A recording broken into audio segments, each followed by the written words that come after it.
everyone, and welcome to Fletcher Farms Amarillo. I'm Julie Fletcher. Guess what? It's windy here again in Amarillo. Shocking, right? I wanted to get you all an update on some of the things that are happening here on the farm and have been happening on the farm over the last couple months. August and September were pretty challenging months for us around here. If some of you don't know, I'm the only one that takes care of all these horses, arranges for rescue, does pickups, does transport, does the fundraisers, does the YouTube videos, does the Patreon stuff. I'm the only one that does all of this. So my main priority is taking care of the horses. So I want you all to know that first and foremost, these animals always come first. In August and September, we did end up rescuing 26 horses. And sadly, out of those 26 horses, 3 of them passed away. 2 passed away due to colic issues, and 1 passed away due to other complications that he had. And during August and September, we had a whole bunch of other things happening. So this video is going to kind of be a general update of things happening here on the farm between August and September, because they have been challenging. It has been a couple challenging months. If you did want to see everything that's happening here on a daily basis, please join our Patreon account. Membership is only $5 per month, and you can find us at Fletcher Farms Amarillo 817, and I'll put a link in the description below if you want to see what's happening here every single day. I post multiple times per day, and you will know everything that's happening here on the farm. So I just want to say thank you to everybody that participated in all of our fundraisers in August and September. Without you, none of this would be possible. So all the horses that we saved, the 26 horses, plus the other ones that we're working on rescuing now. We do have a fundraiser going for some more horses that we're looking to rescue. That is at thebighooffoundation.org. I won't take up your time with that in this video, because I want to let you know everything that's happened in August and September, because it has been, it was full of ups and downs. Lots of happiness, bringing in new horses, but we did lose a lot of animals this month, and it was definitely a challenging time. We also had to say goodbye to one of the original 6 horses, and that's never easy to say goodbye to any of these horses. So this is an update of pretty much everything that's happened during the months of August and September.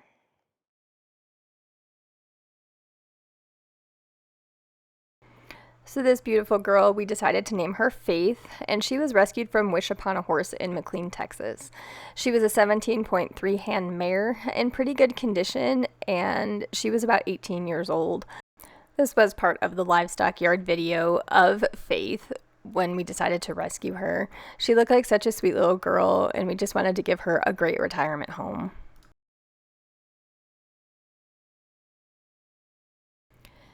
This was Faith's Freedom Ride video. We did end up rescuing Ophelia, Sketch, and Tristan all at the same time. So this was us getting these horses loaded up, and this was part of the first group of horses that we rescued from McLean, Texas during August and September.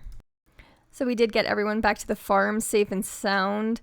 That right there is Faith, and she was here and she was settling in, and a few days after we got her here, we did end up getting her to the vet because she was acting a little bit lethargic. She didn't have a temperature, she was eating and drinking just fine, but we wanted to make sure that she was okay, so we did end up taking her to the vet, and this was us at MVP waiting to see Dr. Wagner. So whenever we bring in new horses, we always make sure that they get a routine checkup, and that goes along with getting their teeth floated. So we got her teeth floated, and during the exam, they found out that Faith had an eye tumor, and it needed to be removed. So Faith stayed at the vet's office for a couple days, and they removed that tumor. However, in the middle of the night, Dr. Wagner called me because she was colicking, and she was colicking really bad. So in the middle of the night, I did end up going down to MVP, and we did have to put Faith down because she had a twist in her intestines, and there was nothing that we could do to save her. I just really wish that there was something that we could have done more for Faith and given her more time here on the farm to have the retirement life that she deserved. But this was Faith before we put her down. We really didn't even have time to get pictures or video of her because she passed away so soon after we rescued her.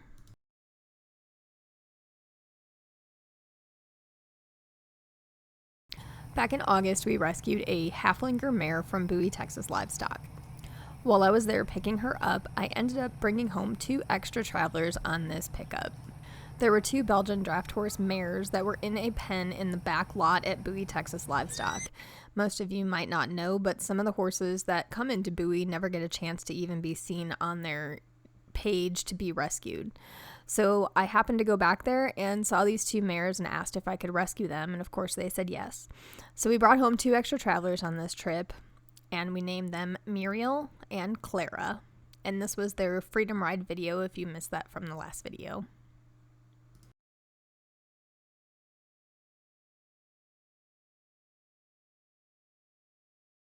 There you go. Good job, Mama. Oh, you're so little.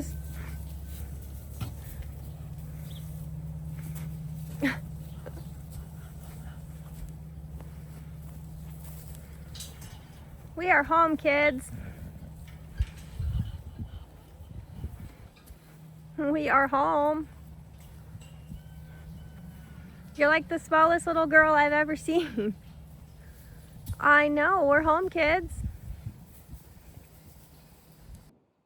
And these are our 2 extra traveler girls that came from Bowie in the back pen. So these 2 girls got a lucky ticket. And if it wasn't for the halflinger that we rescued, I never would have known about them. No one would have ever seen these 2, and they would have been shipped directly to slaughter. And they're beautiful horses. They just need some TLC, some good feed. The following morning, I got up to feed everybody, and Muriel was down in the pen and she was rolling around. So we ended up rushing her to the vet's office because I had a fear that she was colicking, and this was from her vet appointment. So we got her to the vet and her blood work was okay. She didn't have an elevated SAA level, meaning that she didn't have an infection. So Dr. Wagner went ahead and did an ultrasound to see what was going on in her gut and her intestines. So let's see. Unless I come up with any like really good new information, I'll probably just put her on fluids and do some supportive care and just try to get her GI tract back feeling better. Gotcha. That's what it seems like. Her lungs and everything were like pristine on that side, so it doesn't seem like it's respiratory. Okay. See, all this swirling around there is fluid. Okay. So that's abnormal. Is that in her stomach or is that somewhere else? In her large intestine. Okay.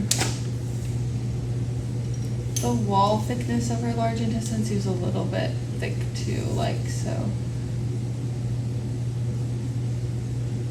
So some type of GI distress. Yeah, like Gotcha. technically a colitis, but not like. At least she hadn't broke with diarrhea yet. You know what I'm saying? Like, Yeah. not the type of colitis where we're worried about her like really, really bad, but they can get any disruption in their GI, like microbiome, can cause technically inflammation of the colon. So Gotcha. To get Muriel feeling better, they needed to give her some supportive care. So they did put a tube down her esophagus into her stomach, and they gave her some fluids with some electrolytes, and then they also gave her probiotics and prebiotics to help with the GI distress that she was having. They were also going to keep her overnight on some fluids, so Dr. Wagner started an IV, and they were going to keep her there for observation to make sure that she was passing feces and that she was doing good and on the road to recovery.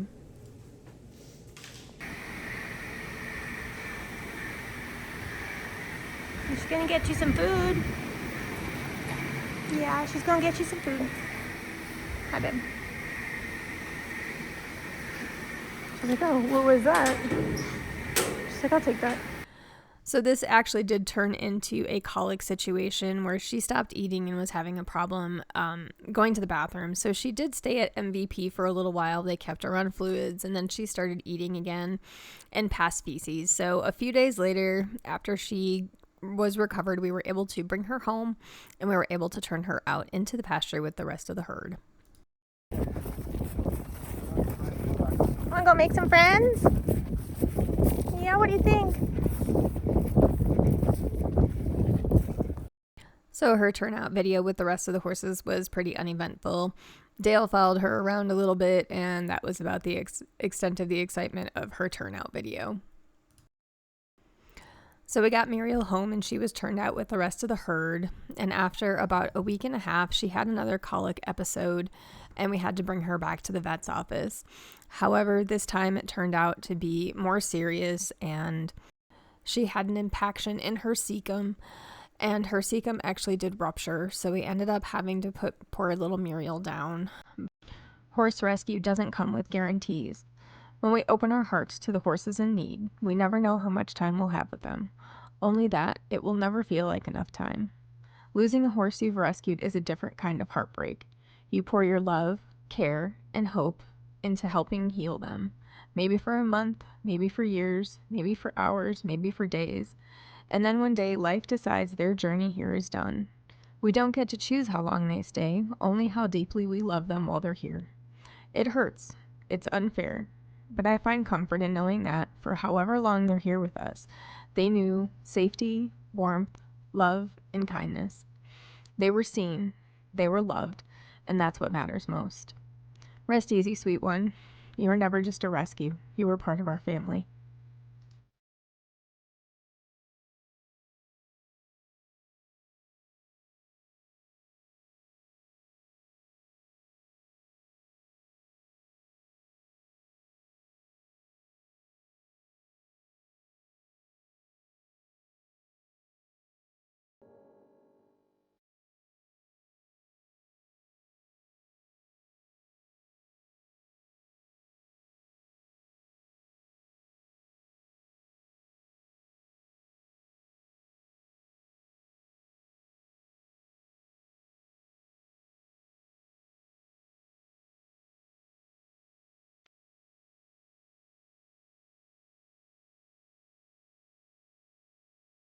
Another horse we rescued in August was this sweet guy. They had him named Theodore from the kill pen, but we renamed him to Edward. This poor horse was in such rough shape. He was missing an eye and he was leaking urine. He needed to find a soft landing, and he found his soft landing here on our farm.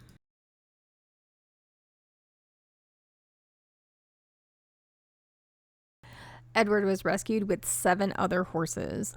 This was probably one of the biggest rescue missions we did all at once. I don't think we rescued that many horses before all at once together. So we did end up having them delivered here to the farm.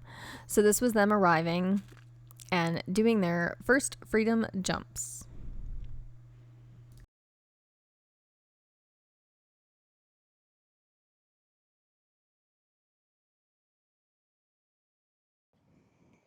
These are the new guys. This guy's super sweet. He was the one that was in the worst shape out of everybody. We're gonna get him to the vet next week as soon as possible. We let the new horses get settled in for a couple days, and then we started taking them to the vet. We did end up taking Edward first since he was leaking urine, and he was also showing some signs of colic, and with the other 2 horses that we lost previously in the month, we wanted to get him there first. So this was from Edward's vet appointment at MVP. From Edward's physical exam, Dr. Wagner wasn't sure why Edward was leaking urine, so we ended up doing an ultrasound of his bladder to see what was going on inside, and this was from what she found during the ultrasound. This appears to be the bladder on ultrasound, right? It's fluid filled. And it goes down, but it looks multilobulated, like this and this. And it feels like there's 2 distinct portions. Like, see where this one ends and this begins? So I don't know. I wish I could look at that. That's very strange. So that looks like urine filled. That's urine filled, I think. So It's caused by dilated intestines. So it looks like dilated intestine, right? But I don't. I was just saying, do you think that could be causing like compression, causing it to segregate? So what Dr. Wagner found during this ultrasound, because it's kind of hard to hear in there with the audio, but Edward had 2 distinct compartments of his bladder. So 2 portions of it were filled with urine, and that's why she thought that he was leaking urine, because he couldn't control what was going on with his bladder. Why it was like this, if it was a genetic defect, she didn't know why this was happening with him or what caused this, something that she had never seen before. Edward was showing a few signs of colic, so they did end up giving him fluids directly into his stomach, so that's what Dr. Wagner's doing here. They did end up keeping Edward for observation because of this urine situation and everything that he had going on kind of with his digestive system. Dr. Wagner wanted to make sure that he wasn't in pain or he wasn't experiencing anything else and wasn't having any serious colic symptoms. So they did keep him for a couple days at the vet. They started a catheter, but they did get him fluids into his stomach to start making him feel a little bit better. Okay, buddy. You stay here for a couple days, okay? We'll make you better. Yeah.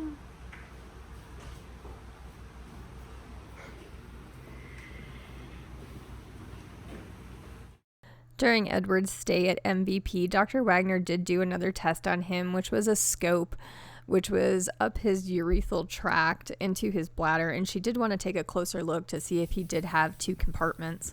And the scope actually confirmed the same thing that she saw on ultrasound, that he did have 2 portions to his bladder. The one thing Dr. Wagner didn't know is if it was causing him pain or not, and if it was going to be something that was going to affect him long term.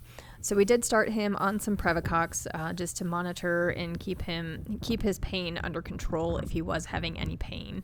But we did get him back home, and we did get him turned out with the rest of the herd so he could go out and make some friends. That was dramatic. Yeah, it was. Make friends. Yeah. Oh, look, Simon likes you. His name's Simon. He's a nice pony. Oh, good job, Simon. Good job, buddy. Do you know him? You look so pretty since you got brushied. Yeah, you got brushies. Got a nice mane. You do. His tail's actually not bad either. It wasn't matted or anything.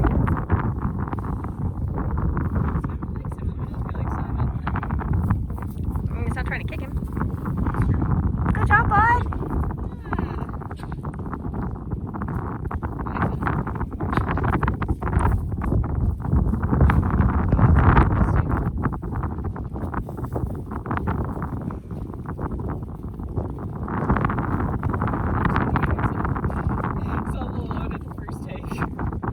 That's nice.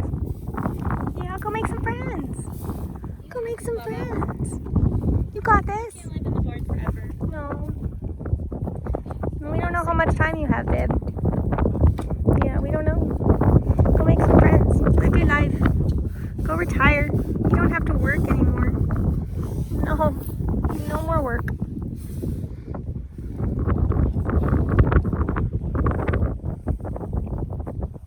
I know, you guys are being patient. Yeah, you're being patient. Hi, bud. Come here. Hi, baby. I know, bud. You're okay. You're a good boy.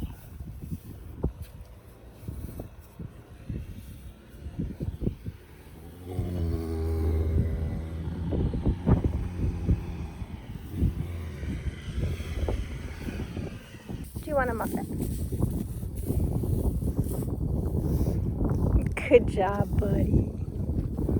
Good job. Good job, Edward. Yeah. How are you doing out here? Are they being nice to you?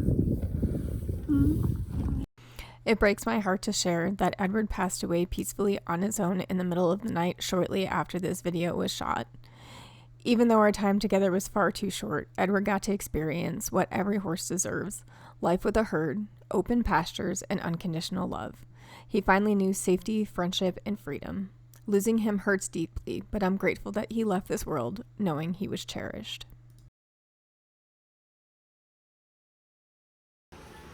Like I mentioned at the beginning of this video, we had all types of emergency situations with horses all during the month of August and September.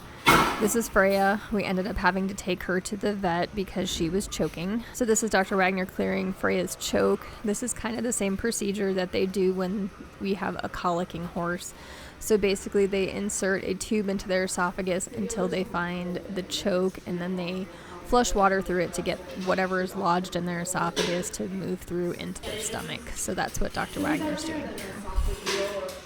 You ready, bud? And another horse that had a colic situation was Jet. He ended up staying at the vet's office for a couple days as well. And then a couple days after that, Hulk had a colic situation too. I really think that some of the colic issues that we have is weather changes when it goes from cold to hot and hot to cold. I really think that temperature does affect these horses and how they digest things, and I think that's part of the issue with a lot of the colic situations that we had in August and September. Both Jet and Hulk are doing well, but they did have a short stay at the vet's office too. And a few days after that, we ended up bringing Martin to the vet as well for another colic situation. He stayed at the vet's office too for another couple days, and then we brought him home as well, and Martin is doing good too. But pretty much my August and September was spent at the vet's office with horses. And all the new arrivals definitely needed to be brushed and groomed. Most of them were full of mud. They had knots in their hair, so everything needed to be taken care of before they were turned out. So this was a quick video of one of the horses that I groomed before I turned them out. And of course there is Farrier Day. I get questions all the time if we take care of our horses' hooves. Yes, of course we take care of our horses' hooves. However, most of these horses are 2,000 pounds, and if they don't want their feet worked on a certain day, then we don't work on their feet, because if they're not going to pick them up, there's nothing that I'm going to be able to do in order to lift their feet. So, as horses allow us to do their feet, we get their feet done. Kimmy is here just about once a week to do as many horses as we possibly can, and then she comes back the next week. So if there's a horse that's hooves look long, they will be trimmed the next week if they allow us to. But some of these horses just don't want it done. But yes, we absolutely get our horses' hooves taken care of. It just might not be in the timely manner that everyone thinks they should be done in.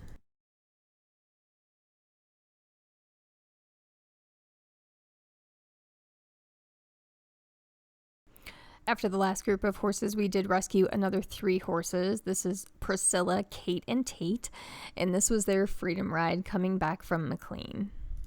My favorite part of rescuing these horses is watching them jump off the trailer for the first time and being in their retirement home where they can actually relax and just be horses.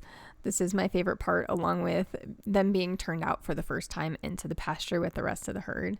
But this is Tate, Kate, and Priscilla, and they are doing well since arriving. Your kids are doing pretty good this morning. Hi, guys. Hi, sweet girl. Can we be friends? Good girl. Good girl. Good girl. Good girl. Hi, guys. You guys are safe here. Yeah, you're safe here, Mamas. Yeah, you are. So another rescue we had in September was a bonded pair of Percheron mares. While I was there picking up horses in McLean, I happened to see these 2, and they were huddled together just like this under a tree in McLean. So I ended up rescuing them the following week. Come on. And this was them arriving to the farm. I know, what do you think? Oh, grass? Yeah, we're eating grasses. Good job. Come on. Good girl. She's going right here. Oh, good girl. Come on. Now Corey doesn't have to mow the grass. Come on, sweetie. Come on, mamas.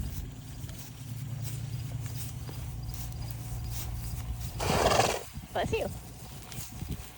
Are you girls happy? Yeah, you're home. You're safe? Yes. You're right by your friend.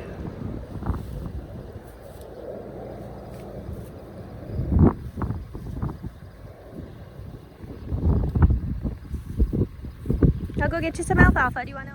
And to add to everything else that's happened this month, we ended up getting a horrible storm that came through 2 days in a row and completely flooded our farm. Well, this is what we've been dealing with this afternoon. Complete flooded, muddy mess. Truck and trailer, just about underwater completely. It's up to the running boards, so that's great.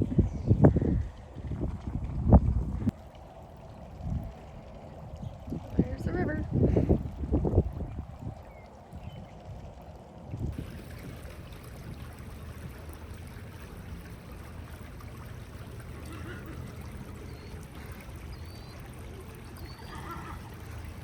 You guys okay?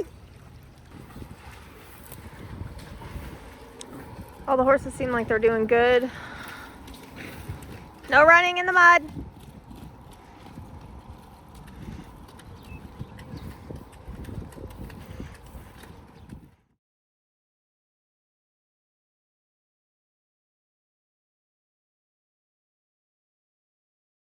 So this sweet girl is Charlotte. That's Aunt Kara giving her brushies.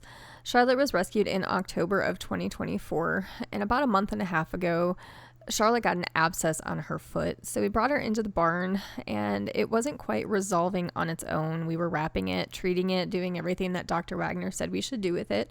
However, it wasn't getting better, so we ended up taking Charlotte to the vet to find out what was going on with her foot. As you can see in this video, she wasn't even putting any more weight on her foot and completely leaving it off the ground for the most part. So we wanted to find out what was going on with her foot, so this was a little bit from her appointment. So after cleaning up her foot, Dr. Wagner wanted to do an x-ray to find out what was actually going on inside her hoof, because she had a suspicion that something very bad was going on with her foot by the way she was walking and not putting any weight on her foot. And what Dr. Wagner found was actually very sad news for Charlotte. Is probably from the tumor and the associated infection. Like that tissue is very like proliferative and then necrotic. So it grows and then it dies. Okay. And because of that, it causes like the infection, abscess. Gotcha. So it has like a whole gas tract to the coffin bone. And so this is like where I could stick my finger in this area right here. And I'm almost certain I can touch the coffin bone. So that's bad. But I don't know if this is more painful or if this is more painful to her. Gotcha, and that's why she's not walking. I don't know which came first or what the is it. I was not expecting to find this part. No, like she's never been lame on that back foot until, just recently, so and there's a chance that that could have caused that. That somehow the infection maybe has spread To the bone. Yeah. Gotcha. It's not what I was expecting, but it's definitely not fixable. Gotcha. From that standpoint either. I think Right. the tumor down here is a challenge. This is even more so. Gotcha. So with that vet appointment not going the way we expected it to go, Dr. Wagner found a tumor inside her hoof, and because of that, it was throwing off her coffin joint, causing her extreme pain. And there was nothing that they could do for that. So Dr. Wagner said the most humane thing that we could do was to put Charlotte down. So we brought her back home, kept her comfortable with pain meds, gave her lots of love and brushies, and we did end up saying goodbye to Charlotte. Another heartbreaking loss on the farm was Mike Ross. Mike Ross was rescued in July of 2024, and Mike Ross came to us with a neurological condition. Dr. Wagner never could classify what his neurological condition was. We tested him for EPM and that was negative. But whenever Mike would get excited about something, he would get shaky on his front legs and almost fall over. So we didn't know what was actually happening with him. But as you can see from this video, his neurological condition continued to get worse. And at some point he did fall down and was having a hard time getting up. However, he did get up, but we didn't know if something happened to his hip because he was walking in circles. So Dr. Wagner said the most humane thing that we could do for Mike Ross at this point was to put him down because he was probably in a lot of pain. So, like Charlotte, we did give him a little bit of time with pain medications so we could spoil him with lots more treats. One of the most difficult parts of horse rescue is making the decision to let a horse go. It's a choice no one ever wants to make, but sometimes love means putting their comfort and dignity before our own heartbreak. We rescue them hoping for healing, for time, for a happy ending, but when pain, illness, or age takes away their quality of life, we have to be strong enough to do what's kind, even when it shatters our heart. It's never about giving up on them. It's about loving them enough to let them rest. Every horse we lose takes a piece of us with them, but they also leave behind a lesson in grace, courage, and compassion. You were loved enough to be set free.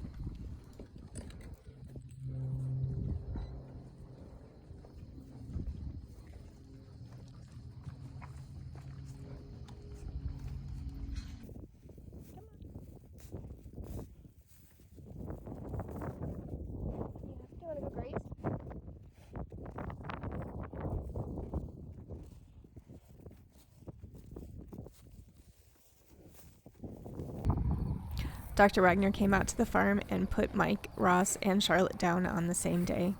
They were surrounded by the herd, and they only knew peace and love in their last moments.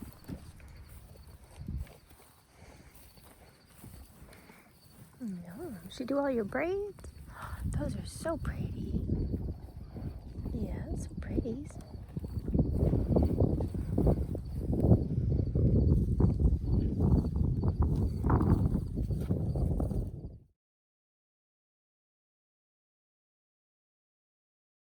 The horse in this video on the left-hand side is Cami. Cami was part of the original 6 horses rescued from Bowie, Texas livestock back in February of 2022. Cami was the first horse to put a hoof on this property and was one of the horses that started this rescue. Cami came to us with severe arthritis in her front left coffin joint. The first vet we ever went to told us that we should put Cami down because there was nothing that they could do for her foot and she was probably in too much pain. I wasn't going to take that for an answer, and we found MVP for the first time. They did steroid joint injections and pain medication for her, and we gave Cami 4 years here on this farm. However, a few weeks ago, we came out to the pasture to feed everyone that morning, and Cami was laying down in her run. We had brought her in because she was starting to have some more issues with her arthritis, so we did bring her inside and kept her in a run so she wouldn't have to walk far to food and water. But her arthritis got to a point where she could no longer stand up, so we ended up having to put Cami down. This was probably one of the most devastating days of rescuing any of these horses, was to lose one of the original 6. So we kept Cami comfortable with pain medications until Dr. Wagner could get out here that afternoon to put her down. We did try everything that we possibly could to get Cami to stand back up, but it was just her time. Cami was surrounded by her best friends that were also in her run with her, and all the herd did come in to say goodbye to her before she passed. It's absolutely amazing to see how these horses react to each other when they know one of them is going to pass. I will do another video about Cami, but I did want you all to know about what was going on with her. After seeing this video, I hope you understand a little bit why the videos were pretty scarce during the month of September, because we just had so many things going on and so many things happening with these horses. So again, thank you all to everyone that has participated in our fundraisers to save these horses. Like I said, we do have another fundraiser going right now to rescue some more horses, and they're supposed to be shipping to slaughter this week. So if you can support our fundraisers, everything is at thebighoof.org. We also have our fundraiser still going for medical bills to take care of all these horses, and we also have our feed fundraiser. We put out 10 round bales every other day for these horses to feed them. So if you'd like to participate in those fundraisers, those are also at thebighoof.org. So stay tuned, we'll have more updates for you. And again, thank you all so much for watching, and we hope to have more updates posted weekly. So we are going to have an announcement next week about a raffle that we're doing, and that's going to be super exciting. So don't forget about our Patreon account as well, and we'll see you all soon. Thank you all so much for watching. Bye.